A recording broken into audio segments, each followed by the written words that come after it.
Dans les prochains et derniers bilans de l'amour et dans le pré qui seront diffusés sur M6 lundi, Perrine explique avoir eu un faible pour un candidat.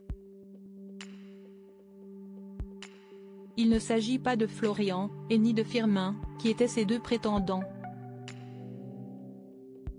Perrine n'aura pas trouvé l'amour, à l'issue de son aventure dans l'amour et dans le pré. Le courant n'était pas passé entre elle et ses deux prétendants, Florian et Firmin. Notamment avec le premier.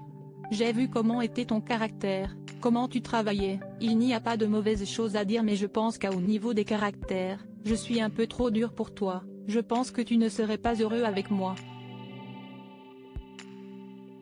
Je vois que tu es un peu plus calme. Pour moi, l'aventure s'arrête aujourd'hui. Je ne veux pas te faire de peine, mais je pense que je ne te corresponds pas, lui avait-elle dit, sans retenue. Dans les prochains et derniers bilans de l'amour et dans le pré prévu à la diffusion lundi 20 novembre sur M6, elle revient sur son aventure avec Karine Le Marchand, qui a souhaité la voir en même temps que deux autres agriculteurs, Christine et Clément.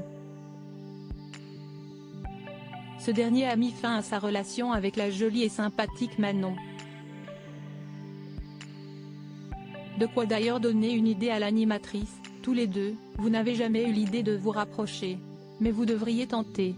Perrine, qui élève des escargots et est atteinte de la maladie de Crohn, a alors reconnu qu'il est pas mal et qu'ils se correspondent sur le caractère. Quand je l'ai vu pour la première fois à Paris, quand il a commencé à parler, je me suis dit on se complète. Karine Le Marchand a alors insisté, maintenant qu'on est au bilan et que vous êtes seuls tous les deux, vous devriez vous réenvisager différemment, on sait jamais. Une histoire est-elle donc possible entre Perrine et Clément? Seul l'avenir nous le dira.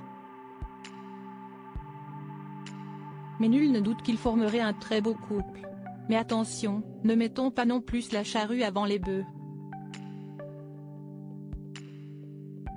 Perrine a expliqué qu'ils ont chacun leur vie et qu'ils ne sont pour le moment pas prêts à abandonner leurs projets respectifs. Il voudra jamais lâcher sa ferme et je ne lâcherai pas la mienne.